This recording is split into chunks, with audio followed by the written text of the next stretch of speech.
everybody. So this video is going to be a ramble, I would imagine, about life in general, here in the old corn room. And to, you know, speak of my status while looking at things and doing stuff with stuff. You know, while my hands are busy, I think and speak a little bit better. There's them beanies. Woohoo! Boy, I'm slick. You know what I need to put in here is my gloves. You know, I've been thinking about not my status or station in life or anything like that. Just what I am, as it were. I could put gloves in here, as opposed to some of the other preppers, I'll call them, because I'm not a prepper. I'm not going to put myself in that classification. I try to do that and be the, I don't know how to explain it. You see those videos where people are just so, they wear these pastel shirts and paisleys and stripes and plaids, you know, and all that, and the suburbanite this and the, you know, ruralite that, and the super duper, I know who that is, so I'm not going to answer it. Someone with yet lower station than me. And I'm just like, and I'm trying to make my videos to kind of fashion or to emulate those, or to be, you know, along the same lines, and it's just not me, and it's kind of rubbing me the wrong way.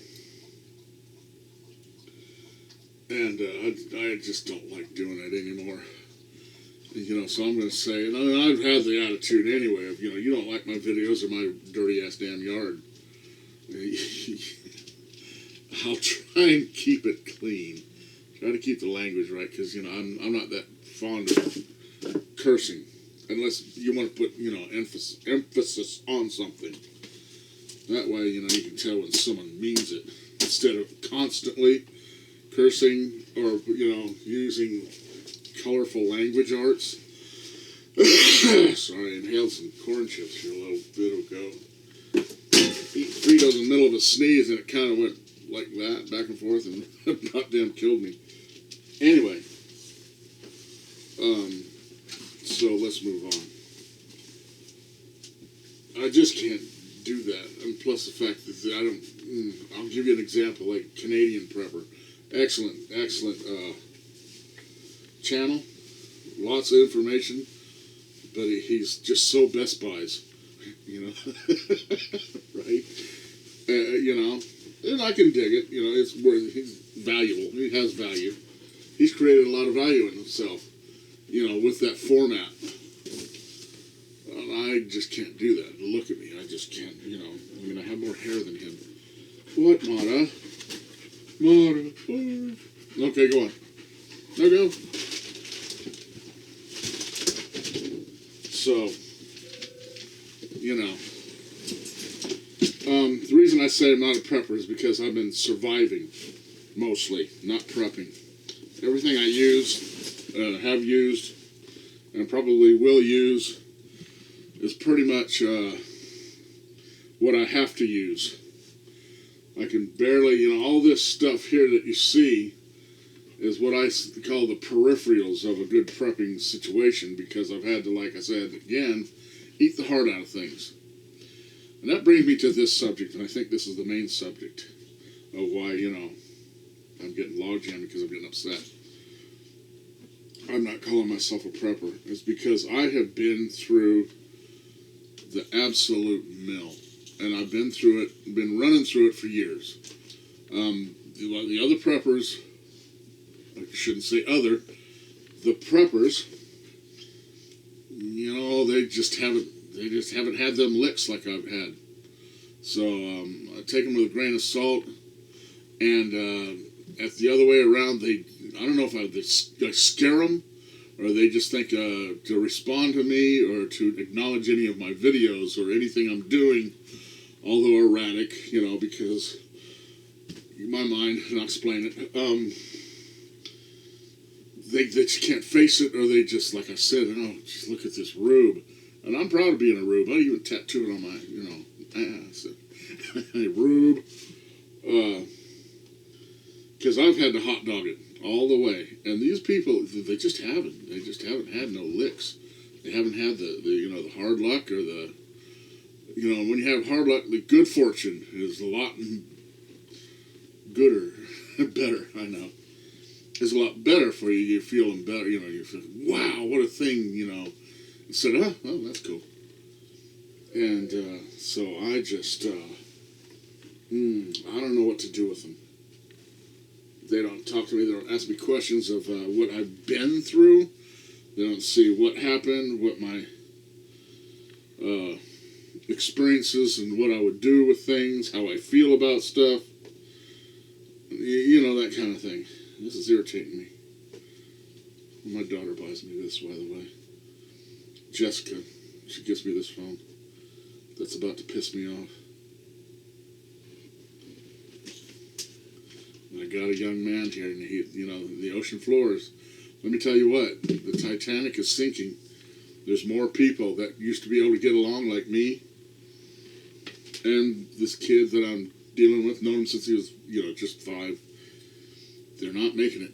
They're getting hard luck, real hard. I mean, real hard luck, to where they just can't go on. Now, I found another glove. Oh, it goes with this one, I hope. Sweet. Nice and broke in. I look at Canadian Prepper, Southern Prepper 1, and, gosh, that other one. He's also a Canadian. He's going to be mad because I didn't. I'll put it in the link. And it might come to me while I'm talking. They just haven't had the knocks. And so, therefore, they see someone that has had the knocks, and they just, like, oh, damn, go talk to him, kind of thing. And another thing, people in general, they have this weird attitude when I come around them, or it's like I'm like this ghostly or some dork or something, because I'm so friendly and happy. They say, what's with this jerk? And they treat me badly. The video I just posted about my vehicle, and my new vehicle I got, we'll bear that out. There's that pack I've been looking for. And so I'd like to share what, my God, I've been living the hard knock. And for all my life, and I've been living the breakdown. I'm in my 8th year since the breakdown hit me. So I've been living survivalist on my preps, my prepper knowledge, my prepper talents, my prepper, attitude. And now it's really, really, really wearing me out. You got to figure if the ratio, say, if you're in a hostile environment that's flat out hostile, I would say 2 to 3 years, you'd be wore out. Your brain would just be fried. You just couldn't take it. And, to where I don't know, I saw a bit of a movie once, kind of a B-grade movie, where the guy was out there and he's just, man, I don't know if I can go get this water. Oh, it's just the grind of being, surviving. And he met up with some other guy, and they're gun to gun, right? The guy just dropped his gun and let the guy, put a bullet in his head, because it was up to you to figure out whether if he would let the man do it because he was tired, I can see. So, back to my subject. In my scenario, because of this just utterly hostile environment, but it's passive. Now, aggressive environment in a real breakdown, passive environment in a passive breakdown, because it was just me that had a breakdown.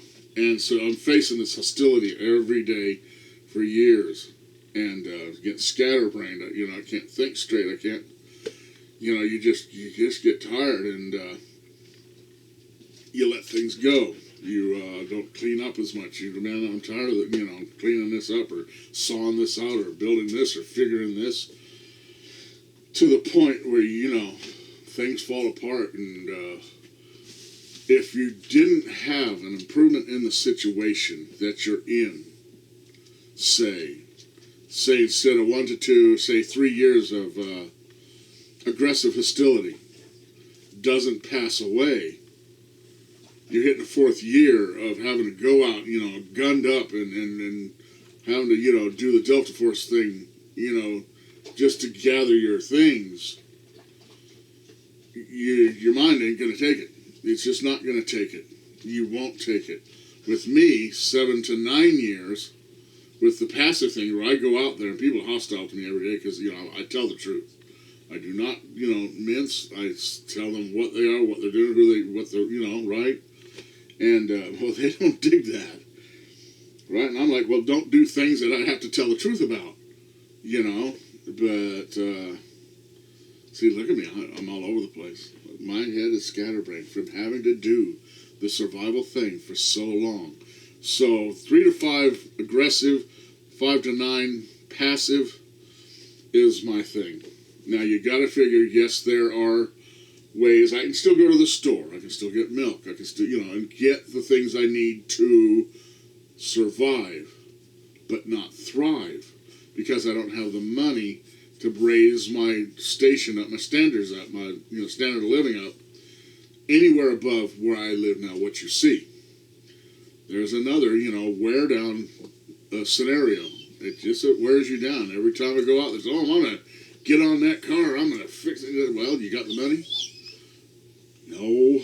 Well, I got to wait a month to get the money to go get it. It's another thing. I got to travel, 200 miles round trip to obtain these things. So there is another problem. So I'm looking for another word. Problem's not it, but it's another problem to obtaining that, which, contributes to the... What, Mara? Mara. Then there's Mara. Oh, he loves me. She's a bitch. I love Mara. Okay, go on. To your mind having to do this every time. Now, let's look at that scenario. I've had these vehicles that were just, I ran them to pieces. The Toyota has at least 300,000 miles on it, because the speedometer was broke for a good 6 months back in the day. So every time I get in and I turn that key, I'm like, ding, man. And every time I come home, I'm like, woohoo, made it. Well, that gives me the woohoo, right? But after all the years of woohooing, it takes a toll. It takes a bad toll on you. Nobody knows that. Canadian Prepper hasn't looked at it. I keep trying to remember that other one. Southern Prepper hasn't looked at it. Go out there. If you want to test your metal, find a jalopy. A bad one, and go do what you got to go do. And the stress of, the passive stress, rather than the aggressive stress, right, of the scenario you're living. No one's addressed that. No one has addressed any of that. The fact that, if you don't have a standard of living that raises up and gets you out of the scenario that the breakdown brings on, you'll just falter, and things will just start breaking down. Legs and arms, muscles, mentalities, teeth. My teeth. I need a dentist. I'm not going to get one, right? Now, in this passive situation, I can see the dentist once in a while, but all he can do is pull my teeth. I don't want my teeth pulled. I want them fixed, right? But I can't get them fixed. The government, Medicaid, they pull your teeth and clean them, that's it, which is kind of dumb, because it's such a superficial, it's not like a kidney transplant, right? Mara, out. You're being foolish. So there's another passive little bug that's chewing on your mind, right? And say, like my legs, they're going out because I've walked myself to death. I've walked the ass right off my legs. And that's why I'm disabled, because, I grew and made hay.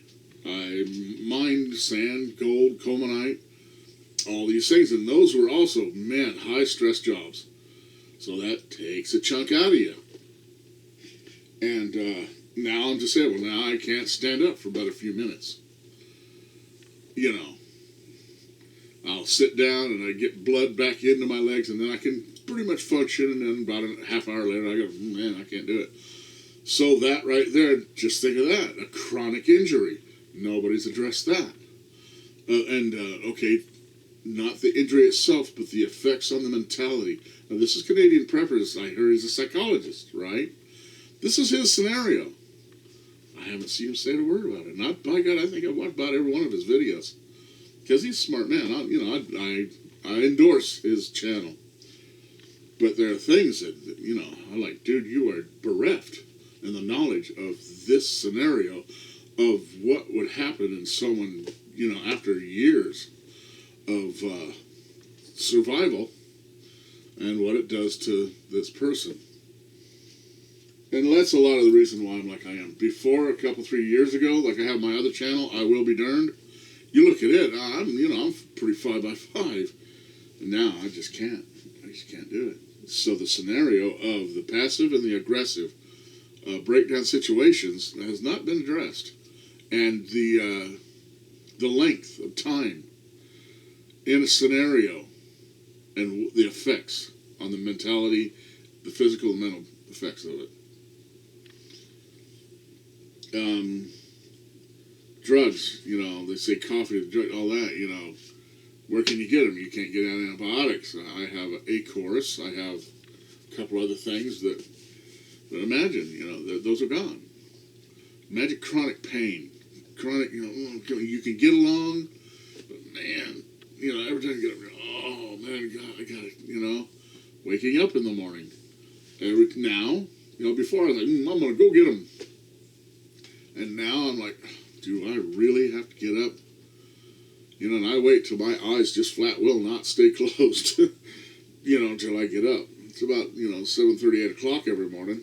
And I do get up and get going, but, and then when I go to sleep, there's the chronic pain, of some, my injuries and all that, my afflictions, they wear on that sleep, boy.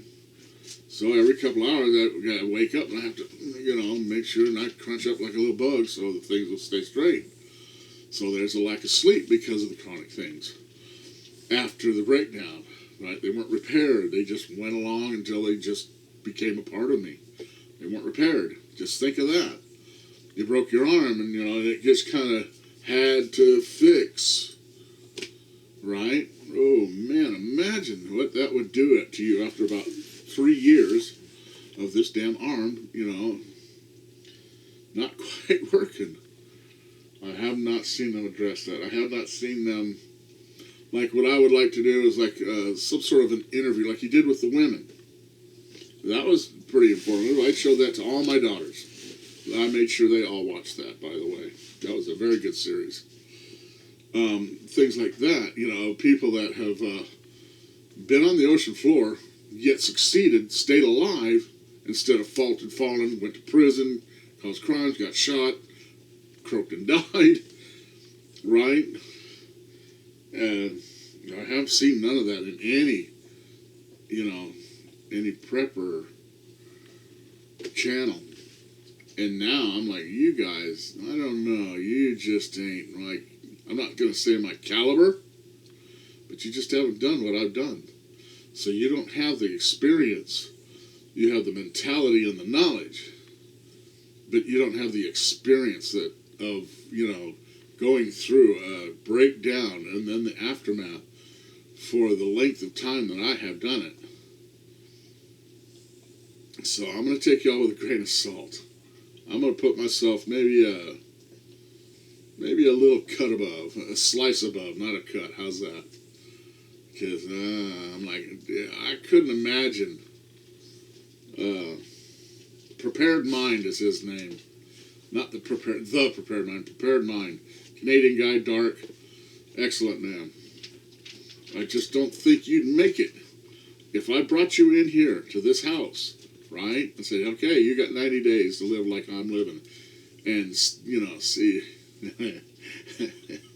see how you hold up. But no, it's not nugget time yet. Go on. I just don't. I don't know. Oh, I know. I'm stressing, and she senses it. Come on. I know, you're just trying to make me happy. You're a good dog. You're the best. Except for you chew up my dang blankets and shoes and stuff. Good dog. Go. She knows my voice. She can really peg with me. I've had her since she was a month old. We bonded for days. I don't know, Another thing I haven't seen people address is their animals in the, But that's another video, and this one's long. But I wanted it to be long, because I had to get this off, Come on, to go. Come on, to go. Spread out. No, go. Go. Don't think I'm serious. Go now.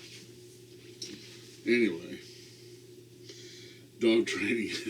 I really went through a lot of stress with her as a puppy. Tore up the house a little bit. But like I said, I'd like to say them, 90 to 120 days in this scenario. No way. They'd crack. Like the Canadian prepper had a video about Mara making me be mean. People, man alone in the forest. Like, you kidding me? That'd be wonderful. How about man alone in a trailer in the desert in a town that hates your guts? That kind of thing, right? Which creates a scenario, like I said, of what you would face every time you went out. Snuck around and got your stuff. I don't see him doing it, and that means that guys, I don't know if you have the stuff or not. I know I had the stuff. I did it. I made it this far and had a couple of kids in the first couple of years of what had happened. And came through, by God, Christ and Moses, And I've used it up. Just as much as I've used up my preps to where, I got the remnants of this and the corn this and the wheat that, right? Not any of the good stuff I prepped. Just like my preps, I've used up my mentality, my physical, my spiritual strength and expertise, know-how and wits, to where now I'm done. I'm picking it up, I'm getting along, but I can tell I'm faltering. And what do you do? What if you've got some responsibilities and you just can't do it? What if you have your kids, your wife, whatever, right? And, after about 5 years out there, hunky-dunking it, if you haven't gotten it improved or if things keep hitting you, pitfalls and events and scenarios, accidents, purpose-driven things that brought you down, say, like these people that have done to me. I appreciate it. They think, I'm like, okay. There's an interesting study in the human condition, both ways, as to how much I could take and how much they could dish out. Right? And now the town's faltering. They're, because it spread. It went to, they did it in general to other people too. And now the town's drying up, going away. There's no more people here. There's death notices on the dang, the bulletin board down there at the old post office. Every time I go to the trash, there's still everything in a household thrown in. From the carpet up to the ceiling.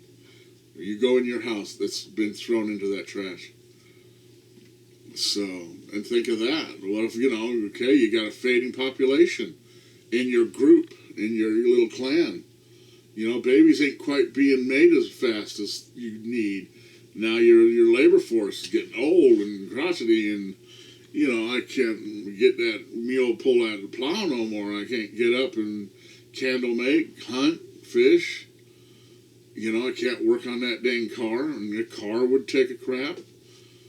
think about it. You know, your car is going to be just as much of a stressor. It would stress also. It'll break down. You can't get the oil, and you know, finally, soon, you know, you're afoot. The horse won't get you along because you can't take care of the horse. You know, and you're sitting there looking at it, and you're not stupid. You're sitting there going, man, this is not getting pretty. You know, it's getting ugly, and it's getting uglier by the month. And pretty soon, you know, what do? You can't just will yourself dead, right? You can't lay down and like, okay, I'm done. Please take me now. You know, starve to death. That ain't that ain't easy, from what I've seen. And I've been hungry. I've been so hungry.